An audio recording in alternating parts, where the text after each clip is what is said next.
தேவனுடைய வசனம் சொல்றோம்னா 119:24.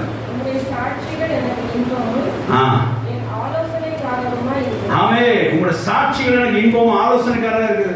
வேதத்தோட சாட்சிகளை படிச்சு பாருங்க, உங்களுக்கு நல்லா புரியும். தேவன் எப்படி பேசினாருங்கிற சாட்சியை மனசு வச்சுன்னா அது நமக்கு ஆலோசனையா நமக்கு வெளியே வந்துடும்.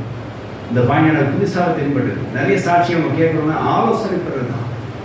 ஏன் நான் அடிக்கடி சொல்ல கடன் பண்ணால் என்ன கூப்பிடுங்க, நான் வந்து பிரசங்கிக்கிறேன் சில ஆளுங்களை நானே சொல்லுவேன், வெக்கத்துக்கு சொன்ன மாதிரி. ஆனால் நான் தான் உண்மை. அதோட ஆலோசனை பாருங்க, கேட்டு பாருங்க. பயங்கரமான ஒரு பெரிய ஒரு குழியிலிருந்து வெளிவந்த மாதிரி இருக்கும் அந்த ஆலோசனை. சாட்சிகள் அந்த ஆலோசனை நமக்கு என்ன செய்யும், கொண்டு வரும். இப்போ 3 விதமான ஆலோசனை பார்த்தோம். என்னெல்லாம் பார்த்தோம்? அநேக ஆலோசனை கொண்டு வருவார்கள், ரைட்டா? அடுத்தது நண்பர்கள் கொண்டு வர்றார்கள். சாட்சி பார்ப்போம். தேவனுடைய சந்தோஷம் உண்டாக சாட்சியின் ஆலோசனை கொண்டு வரும். அப்புறம் எல்லாத்துக்கும் மேலாக தேவனுடைய ஆலோசனை, அந்த சந்தோஷம் உண்டாக.